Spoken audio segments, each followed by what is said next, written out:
Hello everyone, welcome back to this online class. Today we are going to look at the method of separation of variables as used in solving second-order partial differential equations. In particular, we are asked to solve the one-dimensional wave equation given by second partial derivative of u with respect to t twice is equals to c squared times second partial derivative of u with respect to x twice. And this is valid between 0 less than x less than L, t greater than 0. The boundary conditions, that is at the lower end, at x is equals to 0, our solution is 0. At the other end, where x is equals to L, the solution is also 0, that is for all t greater than 0. Our initial conditions, the partial derivative of u with respect to t at t is equals to 0 should be equal to 0. And the solution at t is equals to 0 should be f of x, where f of x is an arbitrary function. Now, how do we go about this problem? Using the method of separation of variables. So what we are going to do, take note that the c that we have in the PDE is called the velocity of the wave. That c cannot be equal to 0. Otherwise, if it is equals to 0, then there's no propagation. There's no wave propagation. Now, we are going to say that let u of xt, remember, in our PDE, the independent variables are x and t, while the dependent variable is u. So u is a function of x and t. That's why we are writing u of xt. Let this be equal to x capital times t capital, where the capital X is a function of the small x and the capital T is a function of the small t. So we are separating the variable, the x's grouped together to form a term and the t's grouped together to form another term. That is what I mean by separation of variables. Now, this u of xt is a solution of the given PDE. So therefore, it must satisfy that PDE because it is a solution of the equation. So let's see how to find those derivatives of u with respect to x and also with respect to t. So you can say this implies that the second derivative of u with respect to t twice. Here you are going to assume that x is constant and then differentiate t twice with respect to t. And so this you can write as x t double prime. Similarly, the second derivative of u with respect to x twice, now t is constant, so t is constant, differentiate x twice with respect to x. Remember here there was t twice. Now this can be written as t x double prime. The double prime at t is derivative with respect to t, and the double prime at x is the derivative with respect to x twice. Now, let's substitute into our given equation. Our PDE will now look like this. When you substitute, it will now be x t double prime is equals to c squared x double prime times t. That's what we have. And now we need to divide. We need to divide both sides by x times t so that we separate the variables. Remember, what we have here is a separable ODE. So for us to separate the variables, I'm going to divide through by divide through by, that should be by c squared xt. What are we going to get? So that will give us x t double prime over c squared xt is equals to c squared x double prime t over c squared xt.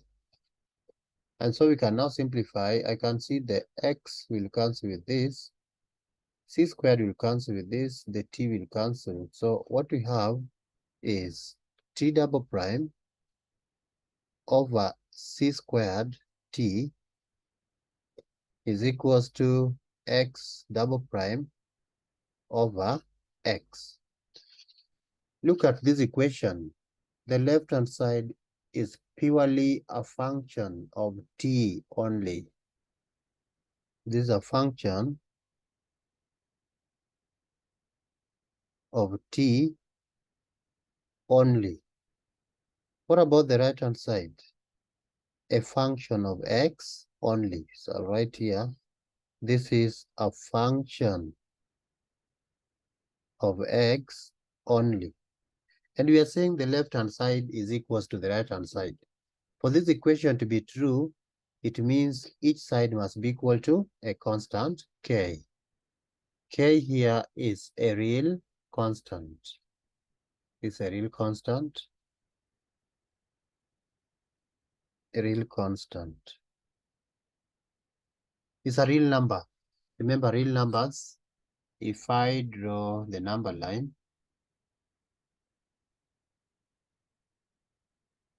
this side we have negative infinity, here we have positive infinity, here we have 0.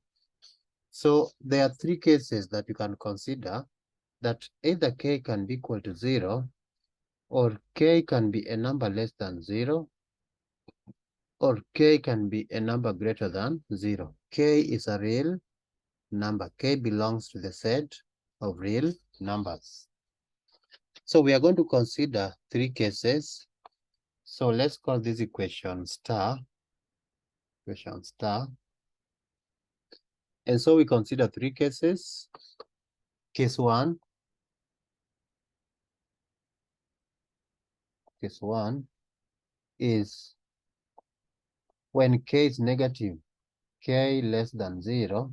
And in particular, let's put k is equals to negative lambda squared, where lambda is a non-zero real number. Lambda is not equal to 0. Lambda not equal to 0. And lambda is also a real number. So what happens to equation star? This is what you are going to get. So you write equation star should now give us, it will be t double prime over c squared t is equals to x double prime over x, which is equals to negative lambda squared. That's what we have. And from that equation, you could equate each of them to the negative lambda squared so that we get this. So from here, we can now say it implies that t double prime over c squared t is equals to negative lambda squared, and x double prime over x is equals to negative lambda squared. So we are forming a set of ODEs. These two, they are set of ODEs. Of course, they are ODEs of the second order. I'll call this equation 1 and this one equation 2. So let's start with equation 1. We need to solve each of them to get the general solution. So from equation 1, we have t double prime over c squared t is equals to negative lambda squared, of which if I cross multiply or simply if I rearrange, I'm going to get t double prime plus c squared lambda squared t is equals to 0. And I can also use the d operator. If I say let d be derivative with respect to t, that means d squared, the d capital, that means d squared will be second derivative with respect to t twice. So that this equation in terms of the d operator can now be written as d squared t plus c squared lambda squared t is equals to 0, of which t is common on the left-hand side. So you can factor that out so that we have d squared plus c squared lambda squared t is equals to 0. Now, what is the auxiliary equation? Auxiliary equation, you equate the coefficient of t to 0, so that will be d squared, let me use another color, d squared plus c squared lambda squared is equals to 0. Let's find the roots. Make d the subject. So d1 and 2 is simply the square root of negative c squared lambda squared. You know, square root of a negative number is a complex number. So this will be plus or minus c lambda, plus or minus c lambda. Of course, there's a complex number I, which I have not written. So plus or minus I times c lambda, where I is the square root of negative 1. So these are complex conjugate roots. The roots are complex conjugates. Complex conjugates. How do we write the solution corresponding to t when you have the roots as complex conjugates? So t will be equal to an arbitrary constant c1 times cosine of c lambda t plus another constant c2 times sine of c lambda t. C1 and C2 are arbitrary constants. Similarly, let's solve equation 2. Equation Roman 2, I'll write it here again. It was x double prime over x is equals to negative lambda squared. So from this equation, again, if you rearrange, we are going to get x double prime plus lambda squared x is equals to 0. Now, in this case, now our d operator is derivative with respect to x, not t, derivative with respect to x, so that d squared will be the second derivative with respect to x twice, this small x. Now, our equation can now be written in terms of the d operator. So this will be d squared operating on x plus lambda squared x is equals to 0. And you realize that x capital is common on the left-hand side. That can be factored out so that we have d squared plus lambda squared operating on x to give us 0. Find the roots of the auxiliary equation. So in this case, our auxiliary equation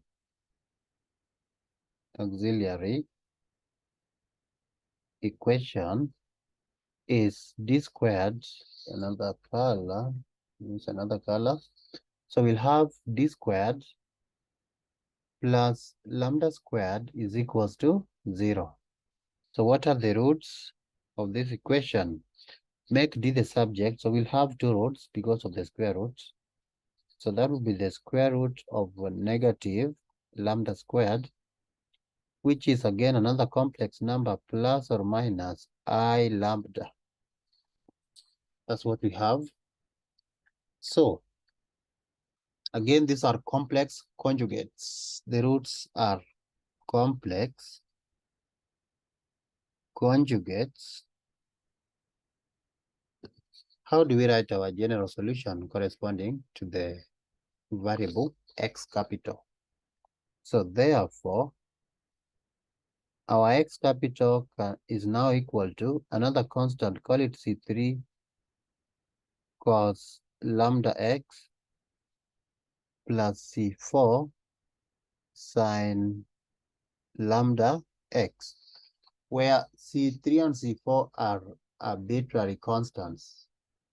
Now, having found the solutions for t capital and x capital, we can now be able to find the general solution of our given PDE.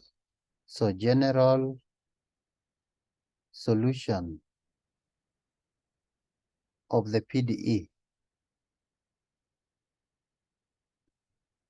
Remember, we started by saying that u of xt is equals to x times t capital. Let's multiply. We know x and we know t.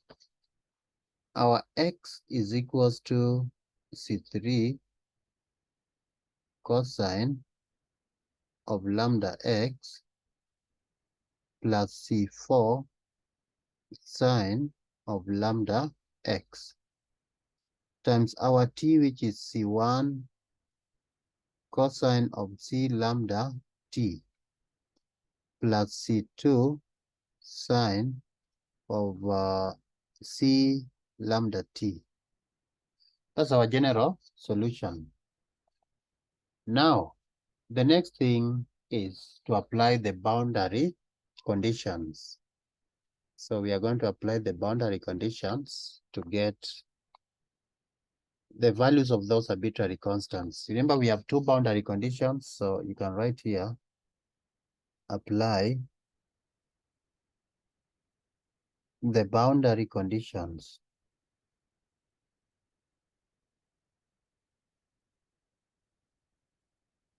There are two of them. The first one is at the lower end. The lower end is when x is equals to 0. Look at the boundary conditions. We are applying this. When x is equals to 0, the result is 0. Another condition at the upper end, when x is equals to L, the result is 0. Remember, L is a real number. L here belongs to positive real, the set of positive real numbers, because L is greater than 0. So let's start by applying the first boundary condition. So take this up. The first condition is that u of 0 t is equals to 0. So what will it give us? You substitute x is equals to 0 so that you get your solution to be 0 in this equation. So we are going to get 0 is equals to, when x is 0, I'll only remain with C3. Because you see cosine, here we'll have cosine of 0, which is 1. Cosine of 0 will be 1. So that's why we have C3 times 1. And here we'll have sine of 0, which is 0. So C4, the term containing C4 will disappear. Then times C1 cos lambda, not lambda, that's C lambda t. C lambda t plus C2 sine C lambda t. And remember, we need a non-trivial solution. So for a non-trivial solution, we only expect that C3 can be 0. You see, when you say the whole of this bracket is 0, then it means you're going to get a trivial solution, because if I substitute it here, we are going to get our u of xt being equal to 0, because we are saying this is 0 and it is multiplied by this. So 0 times anything is 0. And we are not interested in a trivial solution. So for non-trivial solution, for a non-trivial solution, we require that C3 must be equal to 0. So when C3 is 0, what will be our equation? Our solution will now be u of xt is equals to C4 sine lambda x times C1 cos C lambda t plus C2 sine C lambda t, because C3 is 0. Now you could take the C4 inside, let it go inside, so that where we have C4 times C1, that will be A. And where we have C4 times C2, that will be, again, B. So this can be written as, let me start by writing A cos C lambda t plus B sine t, and not t, that will C, sine C lambda t, then times sine lambda x. What I'm calling A, you take note where our A is simply equal to C1 times C4, and our B is C2 times C4. When you multiply arbitrary constants, you get another arbitrary constant. So we are simplifying to make our work easier. Now, we also need to apply the other boundary condition. We know that u of LT is also equal to 0. So what do? We substitute x is equals to L into this equation so that we get our result to be equal to 0. So this is what we'll have. We'll have 0 is equals to, now x is equals to L, remember? So that would be A cos C lambda t plus B sine C lambda t times sine lambda L. We need a non-trivial solution. So for a non-trivial solution, it is only this that can be 0, but not this. You see, when I say this bracket is 0, it means I'm going to get a trivial solution because this is 0. So if I want a non-trivial solution, then I must say that sine lambda L is 0. So you can say for a non-trivial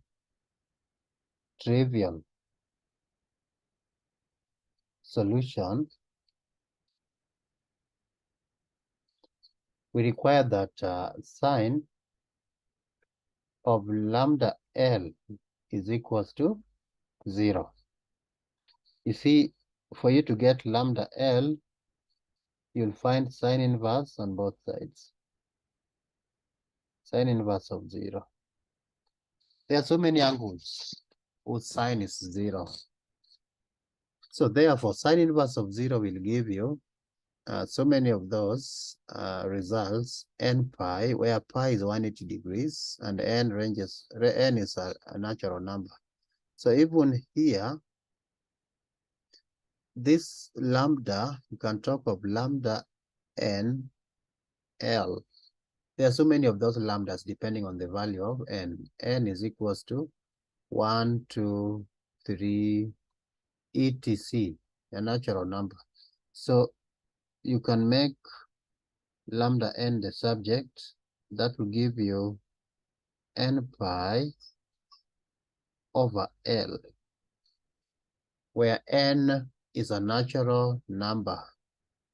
So this lambda n, they are called eigenvalues. So these are eigenvalues.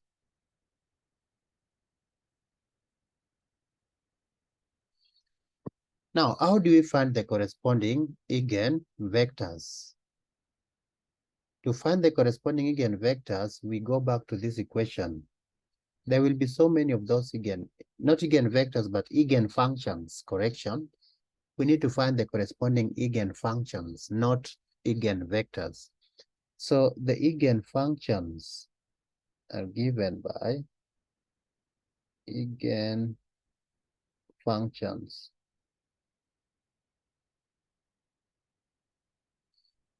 They're given by u subscript n of xt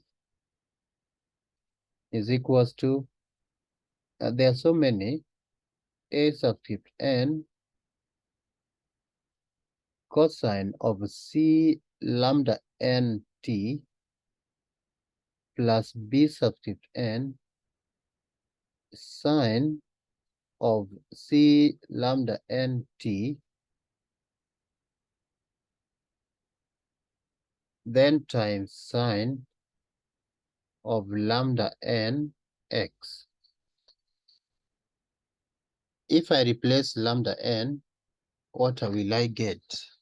So this will give us a subscript n cosine of c n pi over l t plus b subscript n sine of c n pi over l t times sine of n pi over l x. So that is what we have. And now, how do we find our solution? So use the principle of superposition. Principle of superposition. Superposition.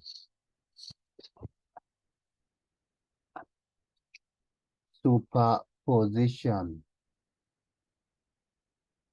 So that means we are going to get our solution u of xt is equals to the sum from n is equals to 1 to infinity of u subscript n of xt. This is what we are calling the principle of superposition.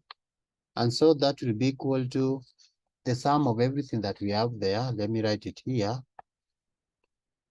That will be equal to the sum from n is equals to 1 to infinity of a subscript n cosine of c n pi over lt plus b subscript n sine of cn pi over lt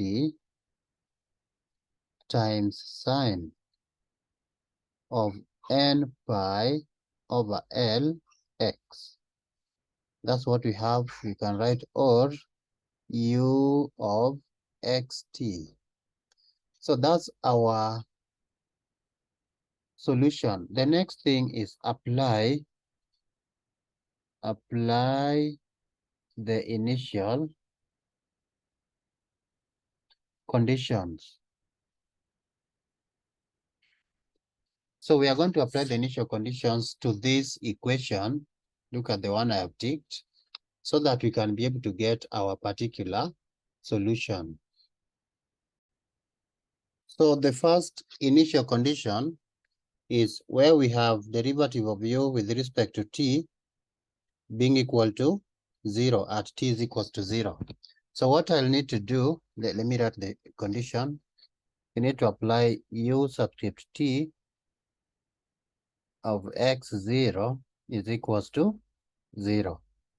So first of all, let's differentiate our equation, this one, so that we get partial u, partial t. Now, partial u partial t, which is u subscript t. What will it be equal to? The sum from n1 to infinity. Here we'll have a subscript n, then divide by cn pi over L. Of course, it's negative because we are differentiating cosine, so that will give us sine. No, we are differentiating, not integrating. So let me rewrite it. It's not division, but it's a multiplication. When you're integrating, you divide. When you're differentiating, you multiply. So it will be negative an times cn pi over L sine cn pi over LT plus bn times cn pi over L cosine cn pi over L t. We only differentiate with respect to t, so the other one is a constant. A function of x is a constant, so sine n pi over Lx, that's a constant. Now we apply the condition. We put t is equals to 0, put t is equals to 0, and u subscript t is equals to 0. What are we going to get? It will be 0 is equals to the sum from n is equals to 1 to infinity.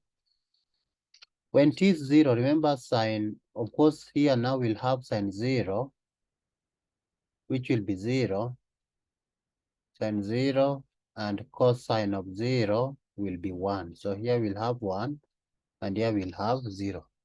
So what we'll have is simply bn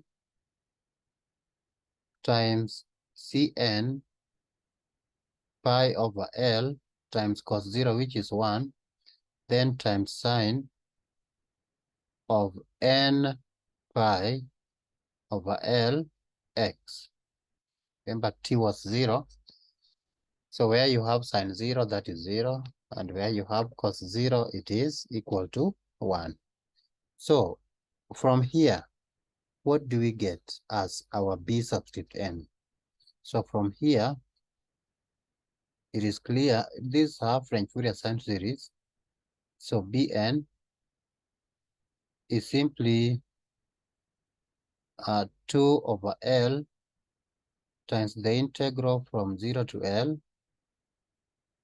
Remember, it is bn times this one, the whole of this. So I will write, let me wrap this. It's not only bn, pick the whole of that constant. The whole of the constant is bn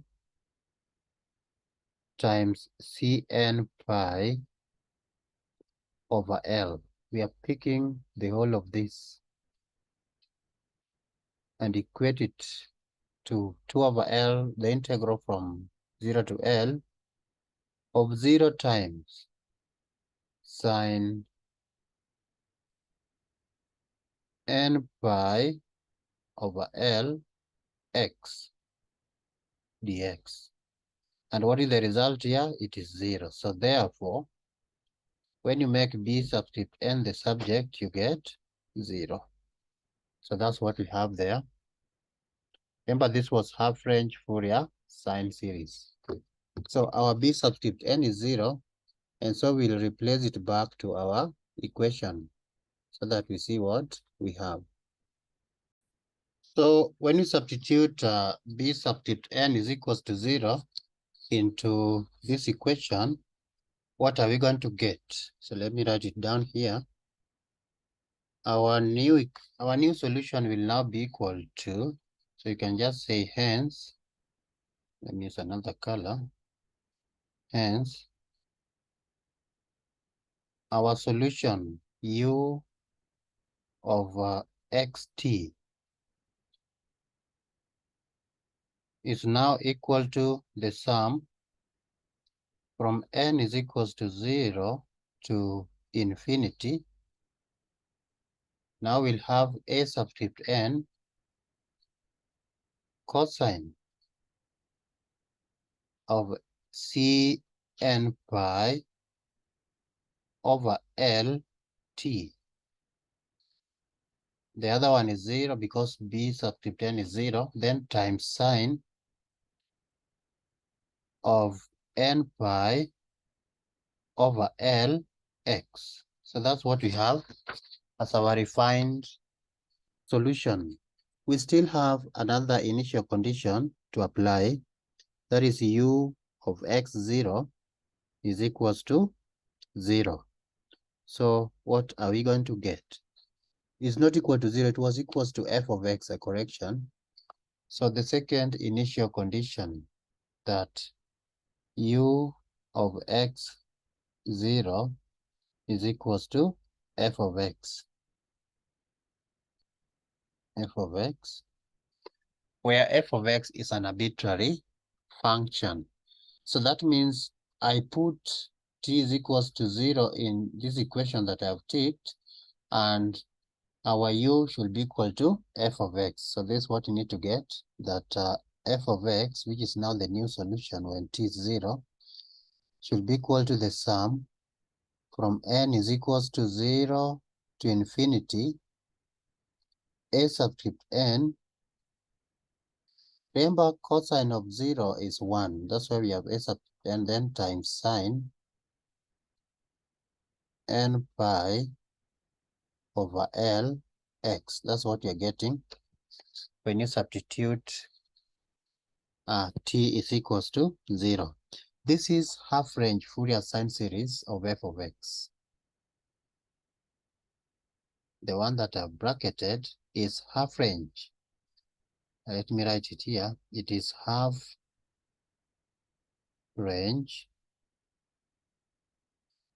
Fourier sine series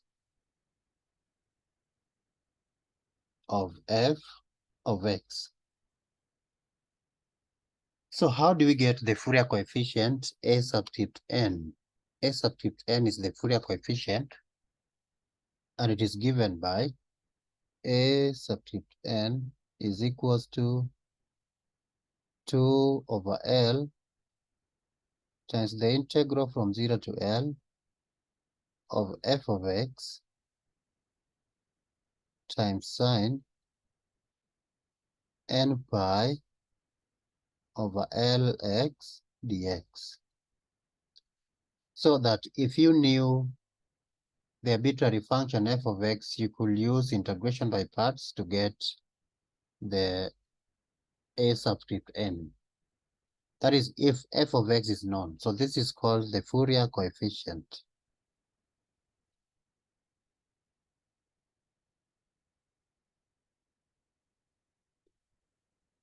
And so our final solution, particular solution, is given by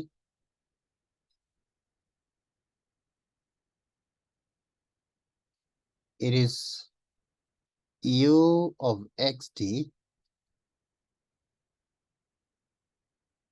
is equals to the sum from n is equals to 1 to infinity. I didn't, there's a correction here. Remember, our n's should start from 1, not 0. So change it. This should be 1. N must start from 1 to infinity, not 0. So wherever you have 0, that should be 1. It was only that instance. Even here, it was a slight mistake. This should start from 1. Remember where we defined our n up there, it was starting from 1 to infinity. So that should be that integral.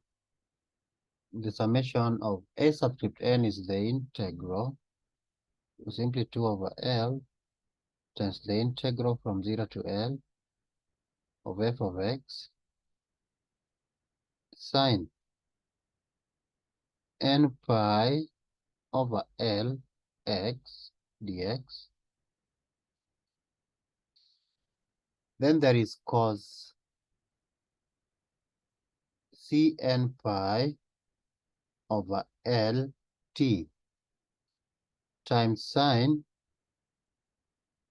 n pi over Lx. This is our particular solution. If you know the arbitrary function f of x, if it is given, let's say you're given f of x is equal to x or even x squared, then it is advisable that use integration by parts to evaluate that integral, or use tabular integration. So this is the solution corresponding to the first case. Let me bracket it. Remember, this is the case where k is less than 0. K is negative. So we are getting this solution corresponding to the first case. Let's look at case 2. Case 2, when k is equals to 0, when k is equals to 0. So what will equation star look like? So our equation will now become t double prime over c squared t is equals to x double prime over x, which is equals to 0. And so from here we can get, when you equate each of these fractions to 0, we get this system of ODEs. So t double prime over c squared t is equals to 0, and x double prime over x is equals to 0. So this one is a system of ODEs. System of ODEs. This is equation 1. This one is equation 2. Let's solve the first one. Equation 1.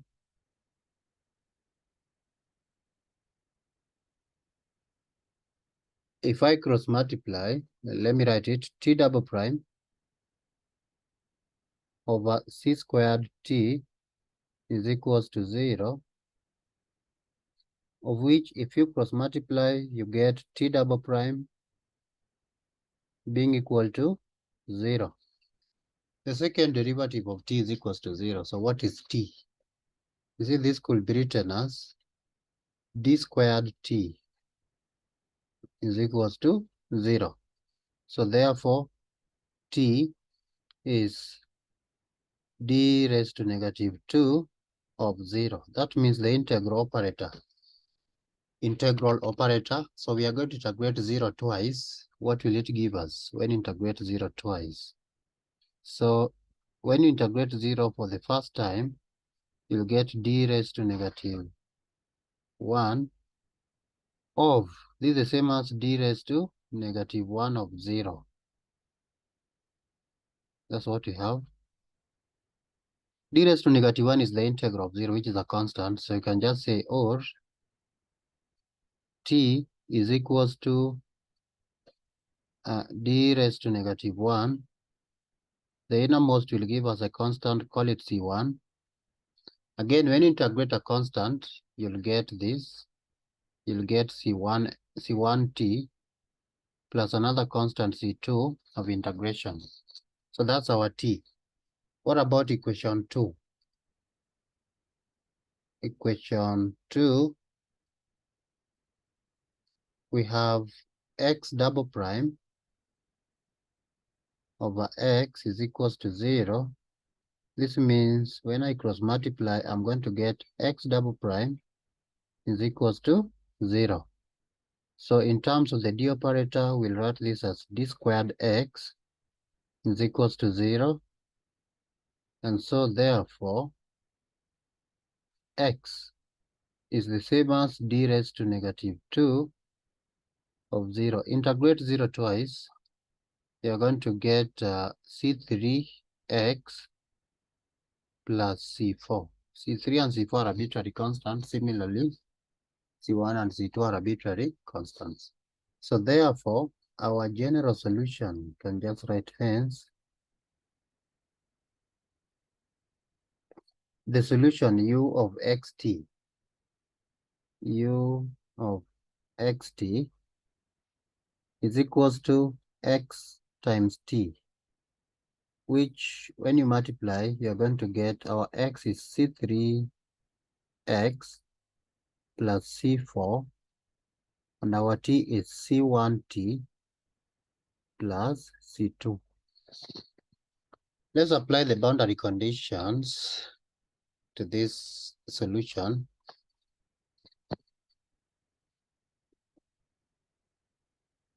Apply boundary conditions. So the first one, we are told u of 0t is equals to 0.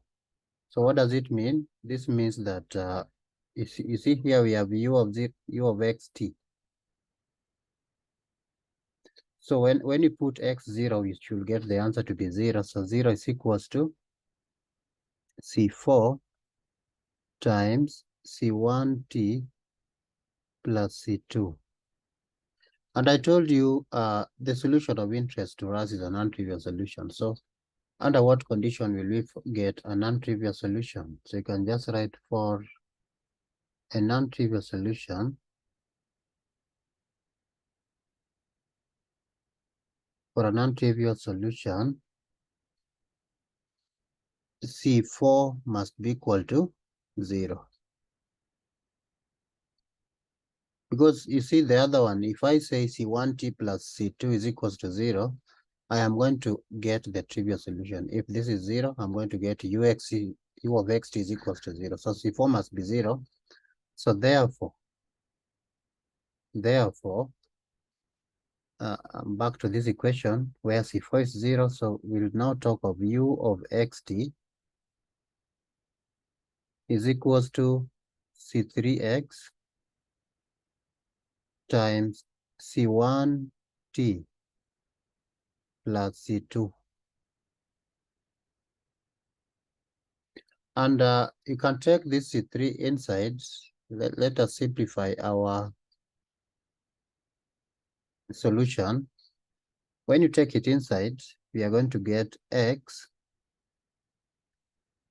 into a times t plus b, where a and b are arbitrary constants. What I'm calling a is C1 times C3. So you can say where our a here is C1 times C3, and our b is equals to C2 times C3. Another boundary condition, u of LT is equals to 0. What does it mean?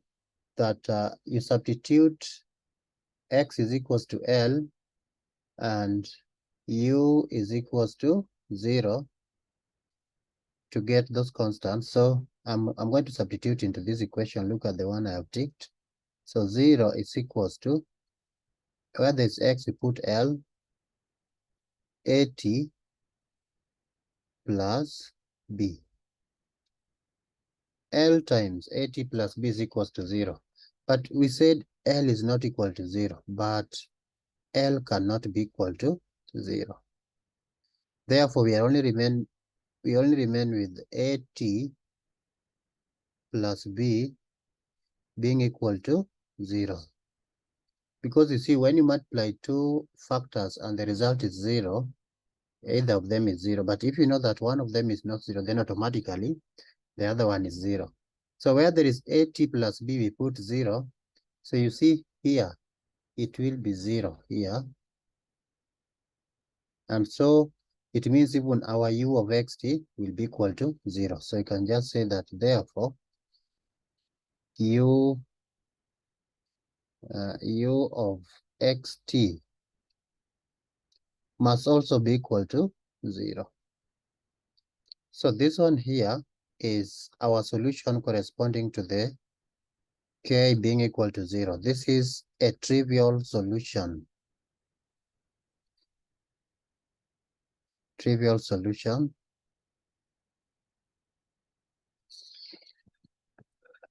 The last case is when k is positive. So when k is positive, what are we going to get? So let me choose another one. So you write case 3.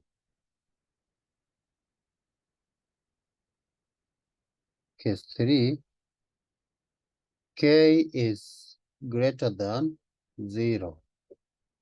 So in particular, let us put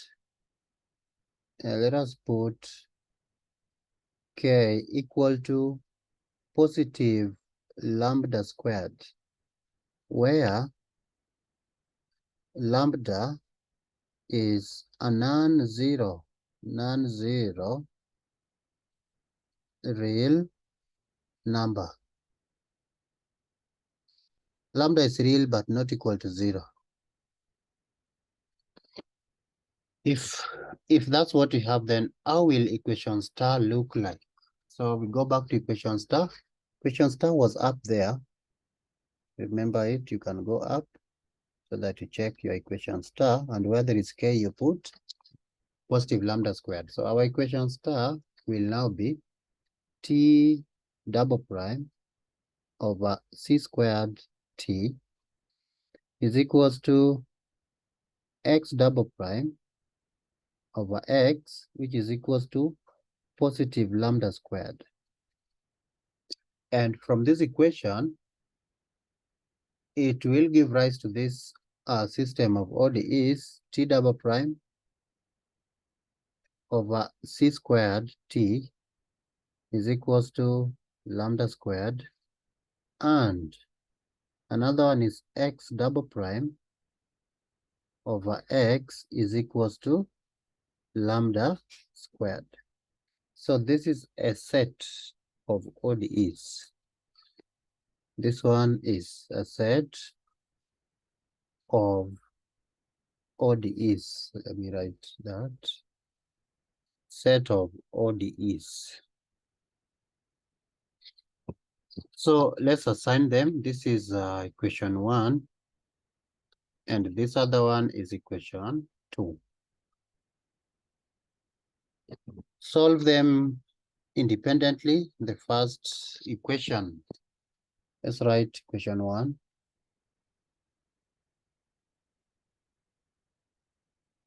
Equation number 1, how do we solve it? That equation is t double prime over c squared t is equals to lambda squared.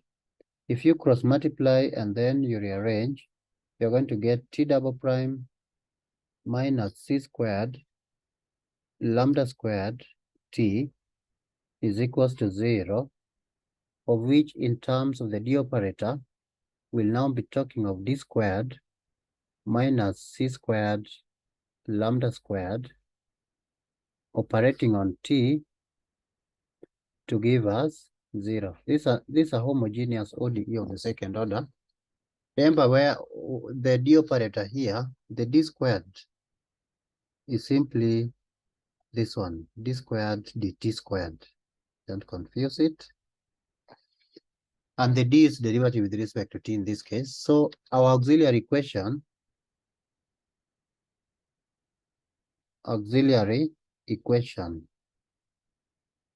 what is it? It is d squared. Let me use another color. It is d squared minus c squared lambda squared is equals to 0. What about the roots? Make d the subject. So d1 and 2 is the square root of c squared times lambda squared. Root of c squared lambda squared. And this is either plus or minus c times lambda. These are real and distinct roots. Real and distinct roots. So how do you write your general solution when your roots are real and distinct? Therefore, the solution corresponding to these two roots is t is equals to, call it C1 exponential C lambda t plus another constant C2 exponential negative C lambda t, where C1 and C2 are arbitrary constants.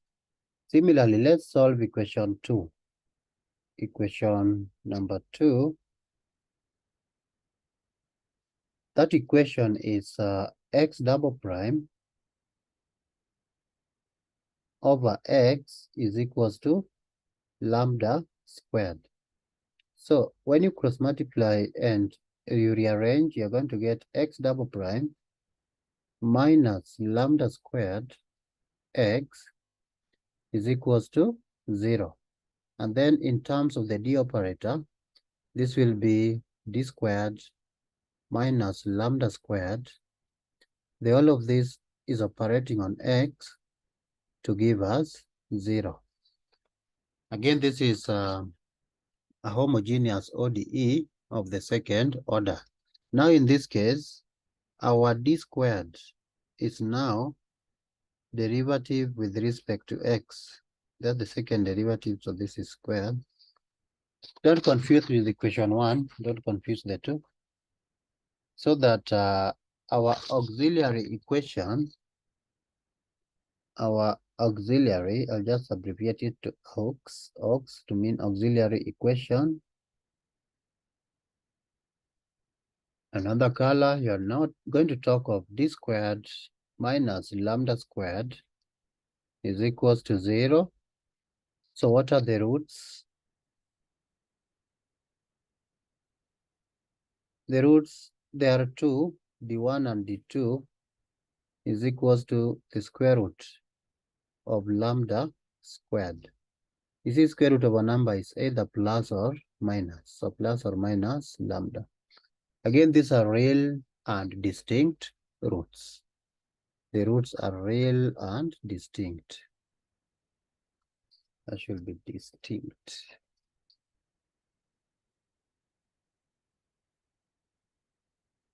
They are real and distinct. So again, how do you write your solution corresponding to x? So we are going to say that therefore,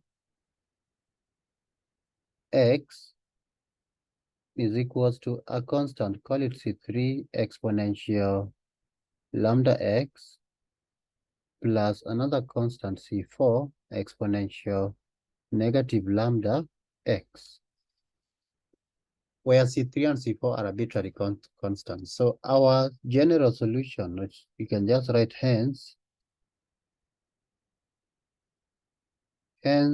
our solution, which is u of xt, we said this is the same as x times t.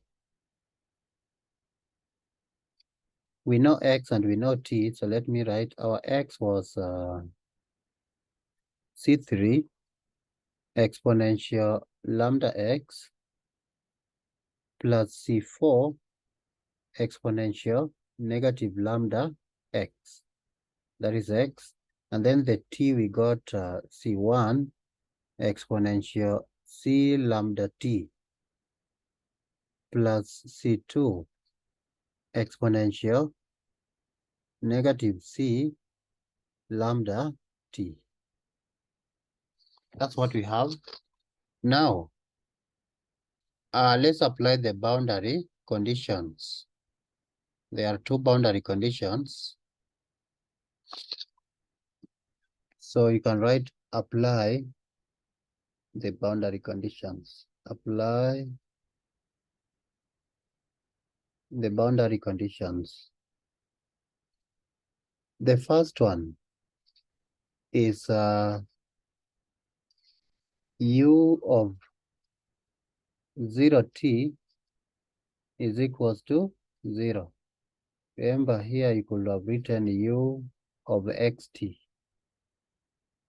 is equals to that. So that means in this equation that I've ticked, we need to put x is equals to 0 to get u is equals to 0. So what will it be? It will give us 0 is equals to, when x is 0, what do we get? You remember anything raised to 0 is 1. So that will give us C3 plus C4 times C1 exponential C lambda t plus C2 exponential negative C lambda t. For a non-trivial solution, this cannot be 0. Therefore, it is this other one that is 0. So you can write for a non-trivial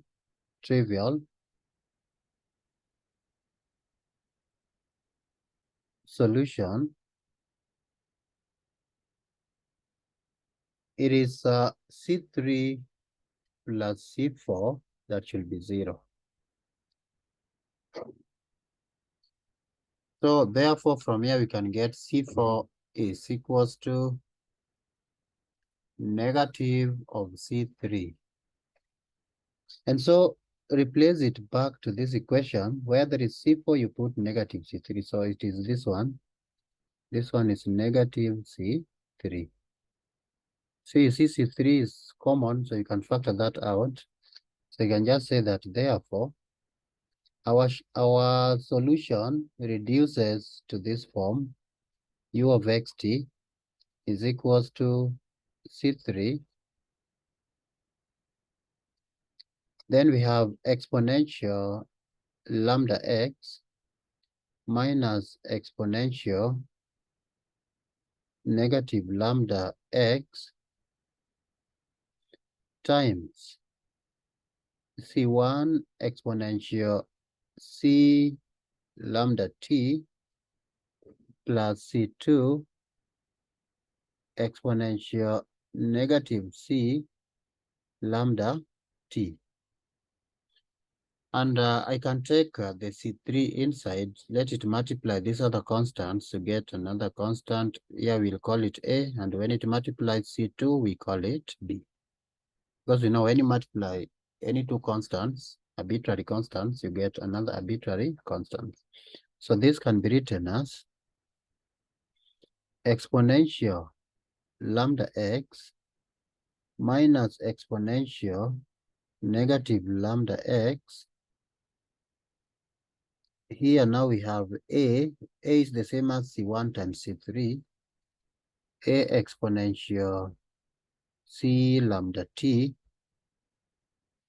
plus B, there's a plus B exponential negative C lambda t. So that's what we have. And now there's another boundary condition that we need to apply. The condition at the other end, when x is equals to L. So you write U of LT. This was also equals to 0. So what does it mean? That when I put L is equals to, no, x is equals to L, I need to get U is equals to 0. Remember, this is U of xt. So that's where you substitute x is equals to L in this equation. So we are going to get 0 as our solution is equals to exponential lambda L minus exponential negative lambda L times A exponential C lambda t plus B exponential negative C lambda t. But you know that lambda is not, L is not equal to 0. Also, lambda is not equal to 0. So therefore, even exponential lambda L minus exponential negative lambda L cannot be equal to 0. That's true. So this cannot be equal to 0. Therefore, it is this other one which is equals to 0. So hence, I can say hence, A exponential C lambda T plus B exponential negative C lambda T must be equal to 0, because we are multiplying some two factors and the result is 0. We expect that one of them must be 0.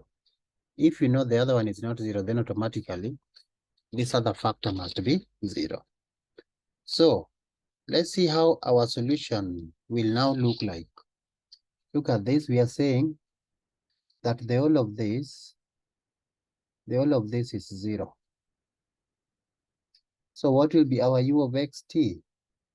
It will be exponential lambda x minus exponential negative lambda x times 0. Anything times 0 is 0. So we are getting this one as our solution, that even u of xt must also be equal to 0. So again, this is a trivial solution. A trivial solution. So let me write trivial solution. So what do you realize in case 2 and case 3? We are getting trivial solutions. So the only case that leads to a non-trivial solution is case 1, where k is negative. And so every time you're solving equations of this form using this method, just consider the first case, because automatically the second case and the third case will lead to trivial solutions. And so therefore we are saying that our answer is what we got in case 1, the one that I have ticked. So thank you all for watching this video. Please subscribe to my YouTube channel, that is Professor Francis Okech. If you go to the YouTube search, type Francis Okech or Prof. Francis Okech, and you will find me right there. Also, don't forget to comment, like, and share this video. When we meet next time, we look at other problems in the method of separation of variables as applied in solving partial differential equations. Bye-bye.